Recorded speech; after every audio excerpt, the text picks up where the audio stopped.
जितने भी संबंध जन्य सुख हैं सब के सब दुख स्वरूप हैं, दुख के उत्पत्ति स्थान है। संबंध जन्य सुख मत भोगो तो दुख कभी तुम्हें छू नहीं सकता। अभी कल हमको किसी ने बताया था, तो बोले वो नौकरी करते थे प्लास्टिक फैक्ट्री में और वो पाइप फट गया, पूरा प्लास्टिक जो द्रवित प्लास्टिक ऊपर, बोले जिंदा जल गया। वो चिंतन तो हुआ ना। तो अब जैसे अपने लोग दूसरे जीवों को जला के खा रहे ना, ऐसे पैर बांध दिए उनको भूंज रहे हैं। तुम्हारे पैर भी नहीं बांधे जाएंगे, जिंदा भूंज जाओगे। कर्म तुम्हें बख्शेगा नहीं, ध्यान रखना।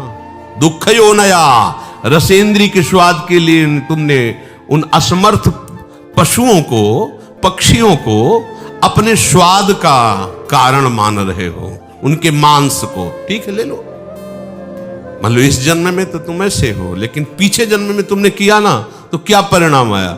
प्लास्टिक, और वो भी द्रवित, मतलब गर्म पिघली हुई, सीधे पूरी है। कितना कष्ट हो, थोड़ी देर तदात्म होके देखो कितना एक दिन वो फूल लगा रहे थे ना, ब्लूगन जिसे आप चिपकाते हो, जरा छू गई तो एकदम ऐसे कह रहे ये क्या है? तो बोले तो गरम प्लास्टिक ही तो है, उसमें हल्की सी गरम एकदम, जिसमें आप फूल चिपकाते हैं। वो जरा पूरी द्रवित प्लास्टिक ऐसे गिर गई। अब बोलो क्या हुआ? मर तो गए हो, लेकिन कितना कष्ट उनको हुआ होगा। ये कर्म आया। देखो तुम भूंजे ना उसके पैर बांध के, या ऐसे बांध के और खाए। अब देखो तुम्हें पैर भी नहीं बांधने पड़े। वो कर्म ने कैसे एकदम पूरा पाइप फटा, ऊपर पूरा गिरा, ले हो गया। सावधान दुख यो नया। अभी समझ में नहीं आ रहा तो मन मौज ले लो, मस्ती कर लो। ये मस्ती तुम्हारे लिए इतनी महंगी पड़ेगी, कोई साथ। अब बोलो कौन है वहां? परिवार, कोई भी, कोई धन संपत्ति, कोई भी साथ दे, पूरे शरीर में प्लास्टिक, गरम प्लास्टिक से पैक। कितना भयानक कष्ट, कितना भयानक कष्ट। ये एक कष्ट, ऐसे अनंत कष्टों को भोगना पड़ता है जीवों को। अब फिर नया जन्म होगा, उसको भूल जाएगा कि ऐसा पीछे कष्ट मिला था। जैसे अपने लोग मां के गर्भ से निकले तो कितना भयानक कष्ट, लेकिन याद है क्या? सब लोग वहीं से निकले, कोई नहीं याद। भगवान याद दिला रहे, दुख यो नया। किसी भी प्रकृति जन्य, अगर मुक्त होना है दुखों से, प्रकृति जन्य, संयोग जन्य सुखों को मत भोगो, मत स्वीकार करो, तो तुम्हें कभी दुख भोगना नहीं पड़ेगा, पक्का। जब आप किसी वस्तु के भोगने की भावना करते हैं तो उसका अभाव प्रतीत होता है। अगर ये भोग मिल जाए तो मुझे, उसकी शुरुआत ही दुख से हो रही है, जलन से हो रही है, और उसके संयोग प्राप्ति में तुम्हारी जलन होने के कारण सुखानुभूति हो रही है, उसमें सुख नहीं है। तुमने कामना किया है, तुम उसके लिए व्याकुल हुए हो, संकल्प बनाया, इसलिए तुम्हें सुखानुभूति हो रही है, नहीं उसमें सुख। ध्यान रखना, वो भास ऐसा ही रहा है जैसे स्वप्न में। स्वप्न में लग रहा है बहुत अच्छा अच्छा खा रहे, पर पेट भरा क्या? कुछ नहीं। स्वप्न में भी तो सारी क्रियाएं होती, क्या होता है? कुछ होता है क्या? जागृत में ठीक वैसे ही भ्रम है। अगर तुम्हें उस सुखद वस्तु का भाव न बने कि सुखद है, तो आपको कभी भी दुख नहीं मिल सकता। पर हम पहले किसी भी वस्तु, आज पूरा प्राणी समुदाय चेष्टा केवल सुख के लिए कर रहा है, केवल सुख के लिए। परिणाम सबको दुख मिल रहा है। जो प्रभु की तरफ चले वो धीरे धीरे दुख से निवृत्त होते हुए परम सुख की तरफ जा रहे हैं। भले आज शरीर दंड भोग रहा है पीछे के कर्म का, लेकिन आगे प्रकाश है, क्योंकि भगवत मार्ग में चल रहा है। वस्तु के अभाव का दुख जितनी जोर का होगा, मिलन में तुम्हें उतना ही सुखानुभूति होगी। ये ब्रह्म ऋषियों का मनन है। वस्तु के भोग का जितना गाढ़ चिंतन होगा, उतने तुम्हें उस भोग में सुख लगेगा, है नहीं? लगेगा। और जितना तुम उसमें सुख अनुभव करोगे, उससे अनंत गुना बढ़ के तुम्हें दुख मिलेगा। ये सिस्टम है, ये है नियम है। इसीलिए देख लो सब दुखी है, सब शांत है। भोगी व्यक्ति कभी सुखी नहीं हो सकता, दुखों से बच नहीं सकता, क्योंकि जितने भी भोग है सब दुख योनया, भगवान कह रहे हैं। भगवान के दुखालयम, यहां दुखालयम में तुम सुख भोगना चाहते हो, भगवान कह रहे हैं दुख योनया, हट जाओ, शरीर राग से हट जाओ, केवल जीवन निर्वाह मात्र, धर्म रक्षा के लिए, कर्तव्य पालन के लिए उचित शास्त्रीय विधान के अनुसार भोगों को स्वीकार करो, इसी जन्म में आनंदित हो जाओगे। अगर आप केवल भोगों में ही सुख मान करके रत हो तो परिणाम ताप संस्कार दुखैर गुण वृत्ति विरोधाच दुखमेव सर्वम विवेकिनः। तुम्हें 3 प्रकार के दुख वर्तमान में ही भोगने पड़ रहे हैं, देख लो। परिणाम दुख, पीछे जो कर्म किए उनका परिणाम भोग रहे हो। परिणाम दुख और ताप दुख और संस्कार दुख, ये 3 सुख भोगने वाले को भोगना ही पड़ता है। देखो, सुख भोगने वाले के लिए लिखा है, जो संसार में सुख भोगने की वृत्ति लिए हुए उनको ही अपने आप 3 दुख भोगने पड़ते हैं, परिणाम दुख, ताप दुख और संस्कार दुख। संपूर्ण विषय भोग आरंभ में सुख रूप सबको प्रतीत होते हैं। कोई भी कर्म जब हमारा बनता है उसमें हमारा लक्ष्य होता है सुख। कोई न कोई ऐसा कर्म बना जो सुख के लिए हमने पाप कर्म किया, सुख भोगने की भावना से पाप कर्म बना, और वही कर्म आकर के दंड देता है। ध्यान रखना, चाहे कोई हो, कोई भी हो, कितना भी बड़ा महापुरुष हो, इस शरीर रचने के समय उसके उस कर्म संस्कार को रचा गया है। इतनी अवस्था में तुम्हारे ये रोग होगा, इतने ये प्रारब्ध भोग है, ये आएगा, अपना रूप विस्तार करेगा। लेकिन ये भजन का, ये भगवत शरणागति का प्रताप, वो बस कवच बन करके उसकी रक्षा करता है, ना उसे भय होने देता है, ना शोक होने देता है। अब ये शरीर छूटा, पीछे सब गोदाम में आग लग गई, और उसमें एक भी कर्म ऐसा नहीं जो जग सके या नवीन हमें बंधन दे सके। खत्म। आगे जो कर्म हो रहे हैं भगवद अर्पित हैं, वो खत्म। प्रारब्ध जो है धीरे धीरे खत्म होता जा रहा है, और उसको कैसे भुगवा रहे? कृपा कवच से। सत्य कहते हैं, अगर प्रियाजू की शरण में ना होते तो रोज हम ऐसे जलते जैसे कि तवा में रोटी सेकी जाती है, ऐसे जलते और मनाते कि ये शरीर छूट जाए तो अच्छा है। मनाते, कहां इतनी अर्थव्यवस्था, कहां ऐसी सेवा, कहां ऐसा हृदय की विश्राम स्थली, कहां हृदय को लगाते, किस पर लगाते? जिस पर लगाया था वही धोखा दे रहा था। क्या होता थोड़ी देर भी तो बिल्कुल एकदम जैसे जल में कमल का फूल रहे, ऐसे प्रियाजू रख रहे। संपूर्ण विषय भोग आरंभ में सबको सुख रूप प्रतीत होते हैं, और वही कर्म, वही विषय भोग परिणाम में महान दुख प्रदान करता है। एक सत्य घटना, ब्याह हुआ, पत्नी आई, तो जैसे परस्पर स्त्री पुरुष आसक्त हो जाते, ऐसे पति आसक्त हो गया। पत्नी का पहले से कोई प्रीतम था, वो जब उनके दृष्टि में ब्याह होने के बाद पुनः आया तो उसने रोकर कहा, हम तो आज तक तुम्हारा ही इंतजार कर रहे हैं, और जिएंगे तुम्हारे लिए और मरेंगे तुम्हारे लिए। अब ये तुम सोचो कि तुम्हारा प्यार कैसा है। तो उसने कहा, इस बार हिसाब हो जाएगा, हम मायके आ रहे हैं, वहीं बुलवाएंगे इनको। मायके गए और वहां से फोन किया कि आपके बिना हमारा दिन नहीं कट रहा, माता पिता तुरंत भेजेंगे नहीं, आप 1-2 दिन के लिए आ जाइए। वो जो बहुत ज्यादा चिपकती है, नाक मुंह में लगा दिया उसको, फेब्रिक है, और उससे हाँ क्विक क्या, हाँ वही नाक जैसे खवा पिया के लेटा दिया, और मित्र को बुला लिया और नाक में और मुंह में वही भर दिया, मिनट में एकदम जाम।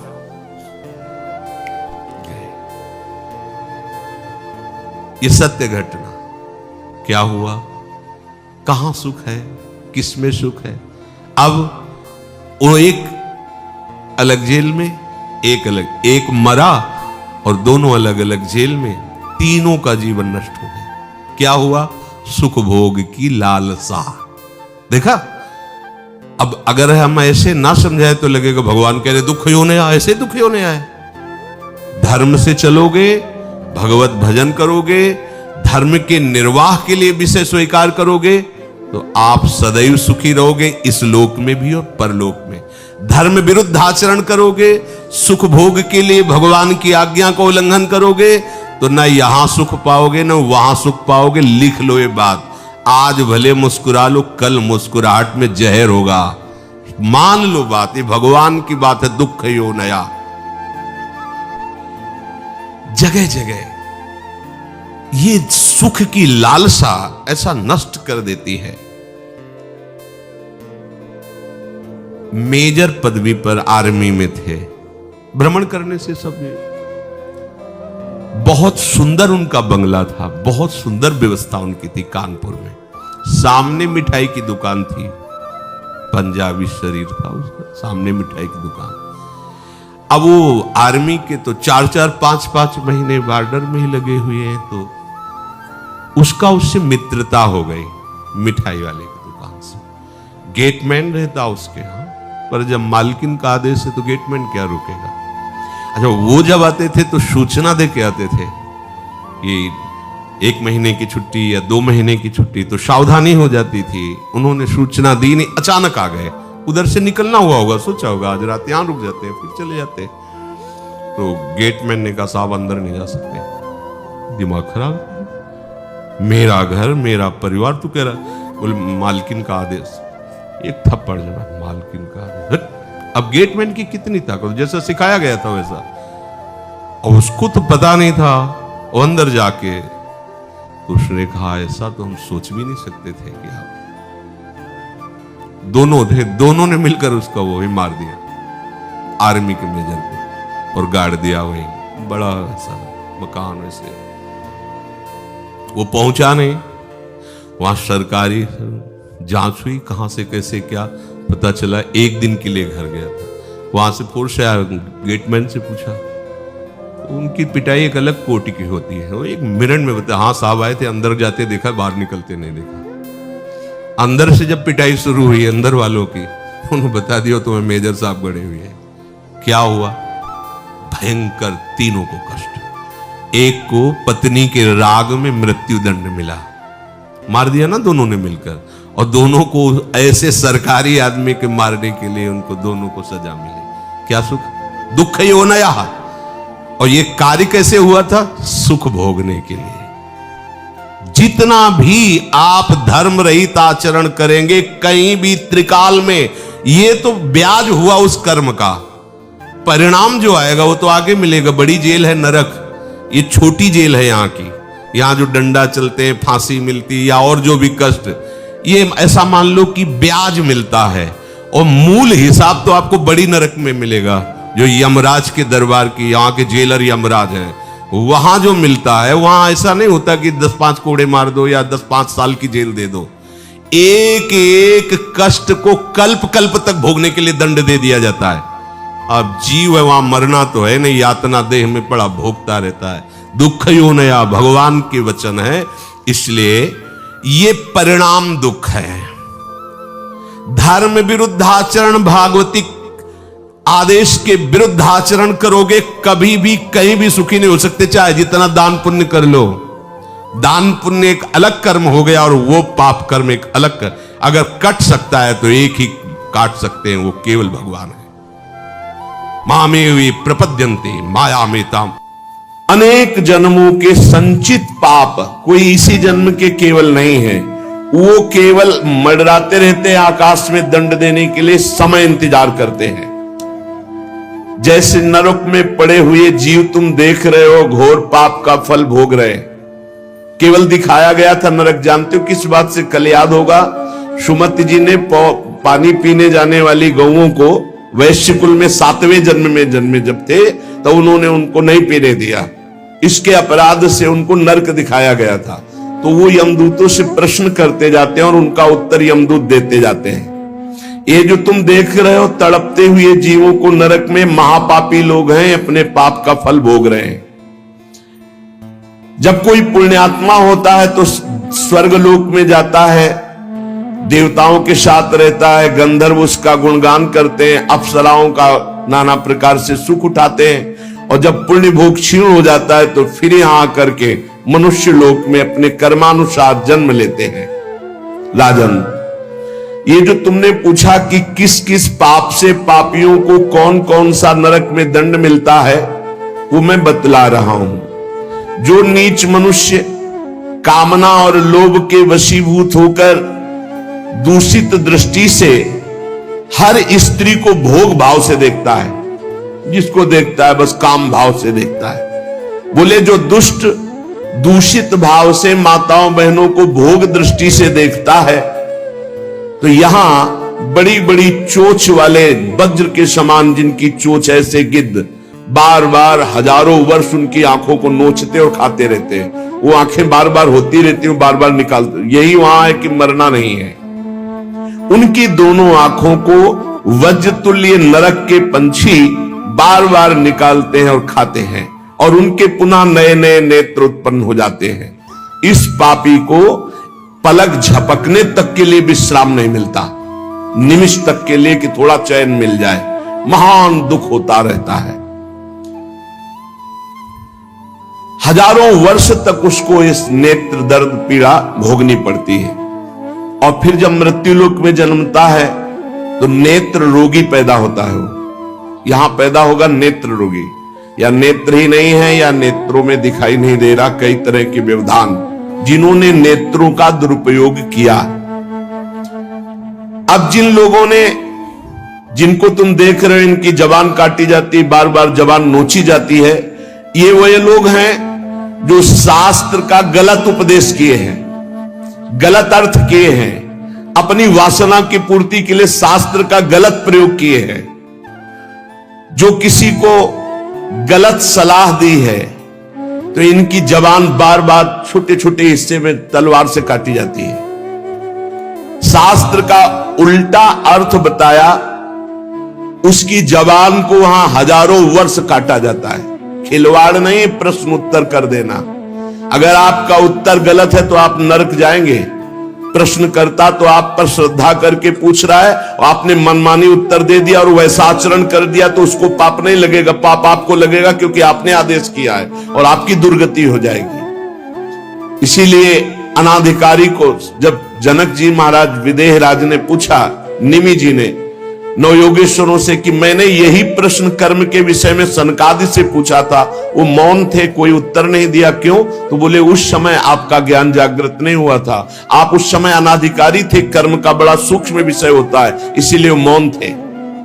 ऐसा नहीं कि हर प्रश्न का उत्तर फटाक से दे दे और वो गलत है अगर उत्तर तो शास्त्र सम्मत नहीं है तो उत्तर देने वाले को नरक का दंड मिलेगा, उसकी जबान हजारों वर्ष वहां काटी जाएगी। जो शास्त्र का गलत अर्थ करता है, जो शास्त्र को अपनी वासना पूर्ति के लिए घुमा करके बोलता है, जो किसी को बुरी सलाह देता है, उसकी जबान यहां काटी जाती, जो देख रहे हो।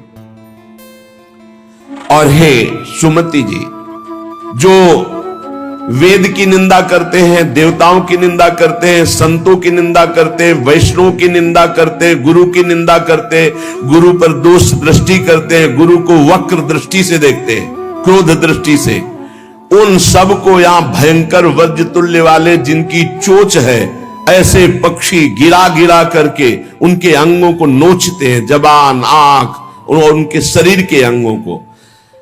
जितने निमेष तक उनके द्वारा ये जिह्वा जनित पाप हुआ है, उतने हजार वर्ष तक उनको पक्षी नोचते हैं। जो नराधम बिना दोष के दो मित्रों में फूट डाल देते हैं, एक दूसरे की चुगली करके, पिता पुत्र स्वजन में भेद पैदा कर देते हैं, और जो पुरोहित, बहुत ध्यान देने योग्य बात, अनुष्ठान का संकल्प लेता लेकिन अनुष्ठान पूर्ण नहीं करता, जजमान को क्या पता? जो पुरोहित जजमान से नियत संख्या ले ली धन और अनुष्ठान पूरा नहीं किया, या जो अपनी माता और पिता का अपमान किया, जो अपने शरणागत अपने अर्धांग विराजमान पाणी ग्रहण की हुई पत्नी का विविध प्रकार से अपमान और शोषण किया, वो यहां आरे से चीरे जाते हैं हजारों वर्ष तक। दिखाया, देखो ये बीच आरे से आराम आराम से एक एक अंग चीरे जाते हैं। उस पुरोहित को भी दंड मिलता है, उस पुत्र को दंड मिलता है जो माता पिता का अपमान, उस पति को दंड मिलता है जो पत्नी का शोषण, उस पत्नी को दंड मिलता है जो पति से छल करती है। आप खुली आंख इनकी दुर्गति देख सकते हैं। जो दूसरों को कष्ट देने का स्वभाव बना लिया है, बातचीत चेष्टा से कष्ट ही देना है, जो दूसरों की प्रसन्नता में जलते हैं, जो दूसरों की घरों में सोए हुए घरों में आग लगा देते हैं या फसलों में आग लगा देते हैं और उनको प्राणांतक कष्ट देते हैं, उन अधम पापियों को यहां जलती हुई आग में जलाया जाता है। तुम देख लो, तपती हुई बालू डालकर उनको भूना जाता है और यहां आग में उन्हें जलाया जाता है। जो एक जगह निमंत्रण मिला, फिर दूसरी जगह निमंत्रण मिला, तो पहले निमंत्रण वाले को छोड़ करके दूसरे के यहां निमंत्रण पाकर फिर पहले वाले के यहां निमंत्रण पाने गया। ऐसा नहीं है, यह नरक का कारण बन जाएगा। एक जगह निमंत्रण है, वहां गए, अगर हम भूखे हैं तो भूखे, नहीं मिला तो नहीं मिला, अब दूसरे दिन देखा जाएगा। 2 3 4 निमंत्रण, ऐसा नहीं। जो ब्रह्मर्षि किसी देव कार्य के लिए, पितृ कार्य के लिए यजमान के द्वारा निमंत्रित किया गया और वो दूसरी जगह भोजन कर लिया, दूसरे निमंत्रण को स्वीकार करके फिर उसके यहां भोजन करने गया, तो उसको यहां नरक में 2 टुकड़े करने वाला दंड मिलता। बार बार उसके 2 टुकड़े, ये बार बार बहुत जगह भंडारा, बहुत जगह निमंत्रण, ये ऐसा नहीं है। सिद्धांत है, तुम भूखे हो तो एक जगह चले जाओ और अपना पेट भरो, भजन करो। ये नहीं कि 5 जगह चले गए तो खूब दक्षिणा 5 जगह की मिली तो सुन लो। ये तस्मा शास्त्रम प्रमाणम, ये शास्त्र है, मनमानी नहीं। पहले ऐसा कभी ब्रह्म ऋषि जन नहीं करते थे। 5 घरों में भिक्षा मांग लो या निमंत्रण है तो एक जगह जाके पेट भर लो जो रूखा सूखा मिले। ये 14 जगह भंडारा, 14 जगह निमंत्रण, तो उसकी व्यवस्था है। ये नरकगामी बना देगा, बुद्धि भ्रष्ट हो जाएगी। जो सदैव कड़वी बातें बोलकर लोगों के दिल पर चोट पहुंचाते रहते हैं। कुछ लोगों का ऐसा स्वभाव होता है, जब बोलेंगे तो हृदय की पीड़ा प्रकट हो ही जाए, ऐसा उनका है। ऐसे हैं वो, ऐसे बोलते हैं कि अत्यंत पीड़ा दे। ऐसा करने वालों को यहां के पक्षी टूट पड़ते नरक में लाते हैं, नोच नोच करके उनको खाते हैं। जो यहां किसी की चुगली करता है, उसकी जिह्वा तेज छुरे से बार बार ऐसे ऐसे चीरी जाती है, फिर पूरी हो जाती है, फिर चीरी जाती है। जिन्होंने उद्दंडतावश अपने पूज्य जनों का अनादर किया, उनको मारा पीटा, गुरुजनों को, अपने गुरु को, माता को, पिता को, बाबा को, पितामह को, ये पूज्य जन है, ये गुरु के समान पूज्य है।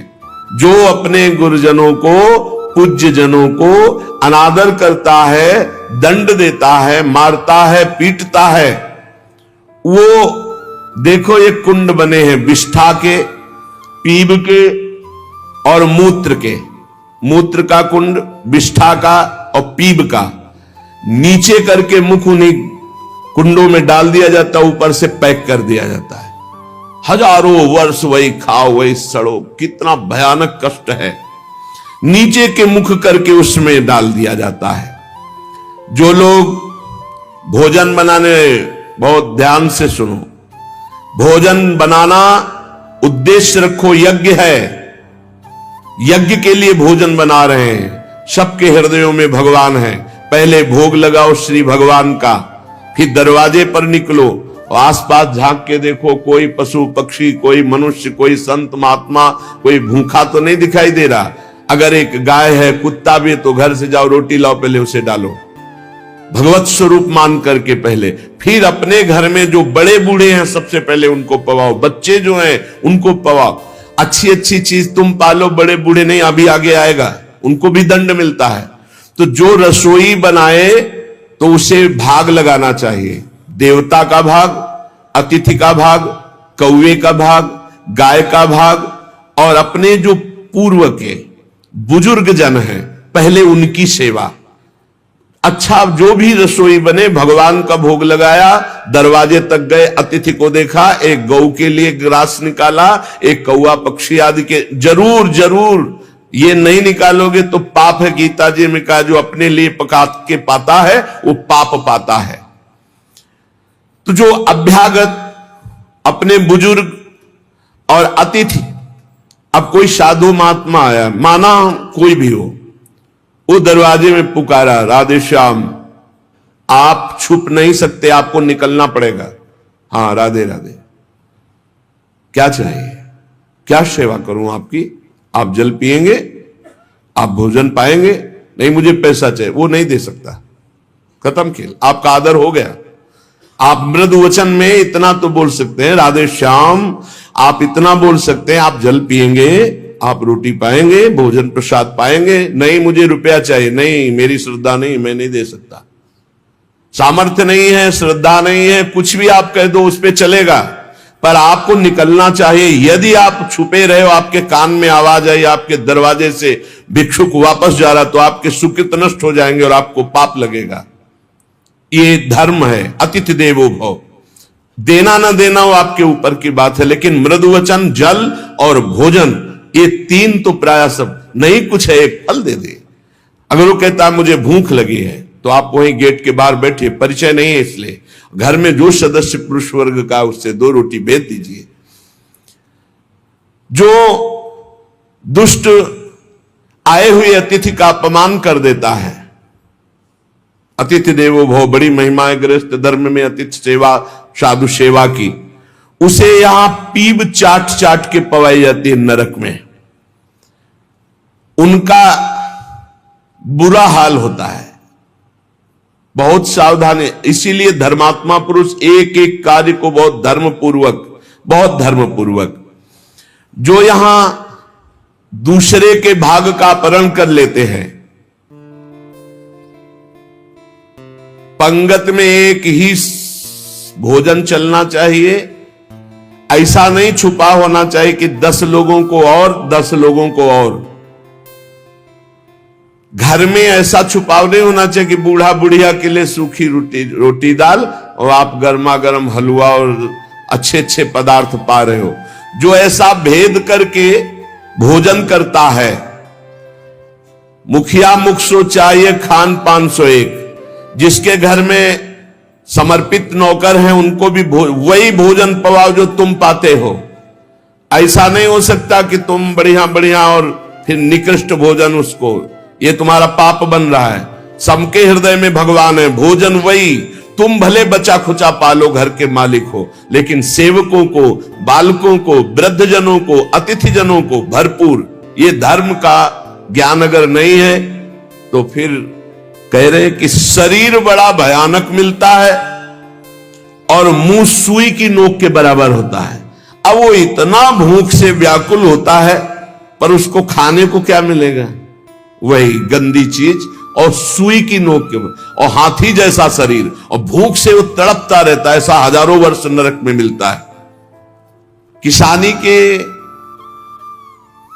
बहुत पुरानी घटना नहीं है, भाई जी महाराज कह रहे, कुछ वर्ष की है, ये अक्षरशः सत्य है। ये कोई हम कथा नहीं कह रहे, हम जानबूझ करके पता नहीं दे रहे। मुझे जिला गांव सब पता है। वो कृषि कार्य करते थे, गृहस्थी का कार्य किसानी से पूरा होता था। उनके पास एक बैलों की जोड़ी बहुत सुंदर थी और एक बैल, 2 भाई थे। एक दिन संध्या काल के समय जो व्यापारी थे बैलों के, उनको पता चला गांव में 2 किसानों के पास बहुत सुंदर दो जोड़ी बैल हैं, एक जोड़ी से उनका काम चल सकता है, आप प्रयास करेंगे तो एक जोड़ी बेच देंगे। अर्थ है आपकी शरण में आया है तो आपको अपने प्राणों की बलि चाहे देनी पड़े, उसकी हानि नहीं होनी चाहिए, शरणागत की हानि नहीं होनी चाहिए। अगर हानि हो गई तो नारकी गति मिलेगी और यहां भी दंड मिलेगा तत्काल। ये महत पाप है, शरणागत का त्याग महत पाप है। अब वो दो व्यापारी थे, अब वो कई बैल खरीदना बेचना उनका काम था। वहां आए और उस समय 12,000 रुपए की जोड़ी तय की। उनको बहुत अर्थ लगा, 12,000 रुपए मिल रहे, दो से काम चला लेंगे, फिर गौवे हैं बछड़े हो जाएंगे, फिर काम चले। 12,000 रुपए ये देंगे और ये व्यापारी हैं, उनके पास थैला भी था तो और भी रुपए होंगे। संध्या का समय था, व्यापारी ने कहा कल सुबह हम बैल लेकर चले जाएंगे, आज रात हम तुम्हारे यहां सो जाएं। रात्रि हो रही, उनके मन में तुरंत चलने लगा दोनों किसान भाइयों के। उन्होंने कहा हाँ हाँ बहुत आराम से खाइए पिए, आपका घर है। उनका आज रात्रि हम आपकी शरण में हैं, आप हमारे और हमारे धन की रक्षा कीजिए, कल सुबह हम 12,000 आपको देकर आपके बैल लेकर चले जाएंगे। अब एक तो अतिथि, दूसरे शरणागत। रात्रि में अच्छा भोजन पवाया और बारंडे में लिटा दिया। घर के बाहर चौपार होती थी, जिसे बारंडा कहा जाता है, उसे चौपार कहा जाता है। वो 8-9 बजे शयन कर गए। कहीं कहीं बरोठा कहा जाता है, कहीं बारंडा कहा जाता है, कहीं चौपार कही जाती है। अब दोनों ने अपनी पत्नी से विचार किया कि अगर इन दोनों को मार दिया जाए तो बैल भी नहीं जाएंगे, 12,000 तो मिलेंगे भी, और भी व्यापारी है, पैसा इसके पास है, बहुत आनंद रहेगा। ये भाव बिल्कुल नाशकारी, क्योंकि उस शरण में है तुम्हारी, वो अतिथि है, बिल्कुल। ये तो मतलब लोक परलोक तत्काल नष्ट कर देता है, तत्काल। इसे महत पापों में कहते हैं। और महत पाप तत्काल प्रभाव दिखाता है, तत्काल। वो ऐसा नहीं कि नरक जाओगे वो बाद की बात, तत्काल तुम्हें दंड देगा। ये महत पाप तत्काल दंड देता है। उनके हृदय में हत्या करने का पूरा विचार बन गया, पाप भरी योजना। पत्नी उनकी सहयोगी हुई तो पत्नी ने कहा पहले लाश गाड़ने की व्यवस्था तो सोचो, घर में तो गाड़ी नहीं जा सकती। तो उनका हमारा खेत है बगल में गन्ने का, हम दोनों जा रहे हैं और एक ही गड्ढे में दोनों को दबा देंगे, इनके नाप का गड्ढा खोद के अभी आते हैं हम। वो अति शीघ्र गन्ने के खेत में जाके गन्ना काट के और गड्ढा खोदने लगे। दैव योग से एक पड़ोसी को सोच लगी, भगवान का विधान होता जाको राखे साइया मार सके न कोई। वो सोचा बगले में गन्ने का खेत है, यहीं निपट लेते। पहले शौचालय तो हुआ नहीं करते थे, गांव के बाहर खेतों में दूर जाना होता था। अब वो गन्ने के खेत में बगले में जाके, अब ये बोले इतने में दो आ जाएंगे। उसको लगा ये रात्रि में क्या प्लान बना रहे हैं। नजदीक गए, वो देखो एक को नीचे कर देंगे, एक को ऊपर कर देंगे। बोले कहीं पाप तो नहीं हो रहा। बोले 20,000 रुपया उसके पास है, तुम पाप की सोच रहे हो। उनको जो सोच गया था उसकी सोच तो हो गई। उसने सोचा कोई घटना हो रही, तो उनका दोनों को मार करके इसी में गाड़ देंगे, 2 गड्ढे खोदने की जरूरत नहीं। अच्छा 2 हैं और देखो कोई जानेगा नहीं, बरोठे में ही तो पड़े हैं और सो गए होंगे। फौरन उसने जल से पवित्र हुआ, भागा उनके घर में गए, पड़ोसी ही था, वहां दोनों को जगाया और कहा ये अभी चलो हमारे साथ, कहां तुम्हारा पैसा, पैसा ले लो। अब वो भगवान की प्रेरणा से बचाने के लिए तो उनको संशय भी नहीं हुआ, फौरन अपने झोला लिए जिसमें रुपया रखे थे और वैसे ही गद्दा बिछा हुआ, वैसे ही रजाई रखी हुई अपने घर में ले गया और कहा इन दोनों भाइयों ने मारने का प्लान और गड्ढा खोद दिया है, चुप यहीं शांत में। और उनके दोनों के एक एक लड़के थे जो नौटंकी देखने गए थे गांव के। कर्म बड़ा निकृष्ट संकल्प किया था, इसलिए पाप कर्म प्रेरित करके उन लड़कों के मन में है कि हमें नाटक अच्छा नहीं लग रहा, छोटे जगह चलो यार, हमें अच्छा नहीं लग रहा, हमें सोने का मन है। दोनों मस्ती से बातचीत करते हुए आए तो देखा बरोठे में गद्दा बिछा है और रजाई। तो उनका शायद माता पिता ने सोचा हो कि रात्रि में पता नहीं कब ये आएंगे तो दरवाजा खोलना पड़ेगा, यहीं सो जाते हैं। दोनों मुंह ढक करके उसी में सो गए। अब वो दोनों, भगवान का विधान बड़ा विचित्र होता है, दोनों गड्ढा खोद करके आए, अपनी पत्नी से कहा काम हो गया, गड़ासा निकाल, गड़ासा निकाल। बोले तू पैर पकड़, भाई से कहा तू खोपड़ी पकड़। अंधेरे का मामला, कोई बिजली तो गांव में रहती नहीं थी। दोनों पुत्रों को काट दिया और मैं गद्दा और रजाई सहित समेट के गड्ढे में तोप के। अब जब वहां गड्ढे में डालिया तो बोले झोला कहां, रुपया कहां? बोले हमने तो सोचा था सिराने ही होगा। बोले गद्दा रजाई तो लपेट के नहीं डाले? बोले पक्का नहीं, ऐसा कैसे हो सकता है? बोले रुपया कहां है? अब वो तो बड़े चिंतित कि जिसके कारण मारा वो रुपया नहीं। और फिर गए, गड्ढा खोदा और जब देखा कि हमारे लाला, हमारे ही पुत्र, और ना तो चिल्ला सकते ना रो सकते, ढूंढा वहां पैसा नहीं, ना वो जिनको मारना था वो थे नहीं, अपने बेटों को मार दिया। सुबह हुआ फिर पड़ोसी निकाल के लाया उनको, कहा ए भाई बड़ा सुंदर प्लान बना रहे थे इन दोनों को मारने का, पैसा भी सुरक्षित और ये भी सुरक्षित, अब हम जा रहे हैं सरकार से रिपोर्ट करने। दोनों को जेल हुई, दोनों पुत्र मारे गए, दोनों पत्नी और पति सहित सजा को प्राप्त। अगर शरणागत है, कोई धन लिए हुए है, आपके समीप आया हुआ है और आप थोड़ा भी लालच करके उनका अहित करना चाहते हैं तो शरणागत का अहित सोचना मात्र अहित कर दिया, ये तो यहां दंड मिला, पूरा जीवन बर्बाद हो गया, पूरा जीवन बर्बाद हो गया। पति पत्नी जेल में, लड़का मार डाला, रह क्या गया, सब बर्बाद, और अब नारकी गति भी होगी। तो कह रहे हैं जो आए हुए शरणागत के साथ छल करता है तो यहां थूक, खखार, बिष्ठा, इसके कुंड बने हैं, इनमें डाल दिया जाता है, आनंद लो। सोचो, थोड़ी देर भावना करो, गटर में पैक कर दिया जाए, आपको मरना है नहीं, थूक खखार लाभ, उसमें ये नारकी गतियां हैं। हे सुमति, बहुत ध्यान दीजिए, जो लोग झूठे मुंह और झूठे हाथ, देवता का स्पर्श, देवता को प्रणाम, गुरुजनों को प्रणाम,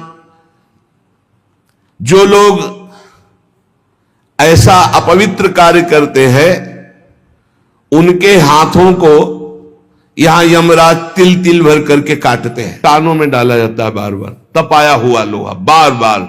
गुरु निंदा सुनी, संत निंदा सुनी, वैष्णव निंदा सुनी, सुनने वालों को, और बड़े हर्षित होते जब किसी की निंदा होती ना, तो कुछ लोग ऐसे हर्षित होते जैसे उनको सम्राट पद मिल रहा हो। अरे पर निंदा के केते आवत नहीं कछुआत, मूर्ख पर्वत पाप को ले चल अपने साथ। यहां विलाप करते हैं, पर यहां यमदूत स्वयं कह रहे हैं हम लोगों के हृदय में दया तनिक भी नहीं है, और क्रोधित होकर उनको और कष्ट देते हैं। जैसे वो विलाप करते हैं तो क्रोधित होकर और कष्ट देते हैं। जो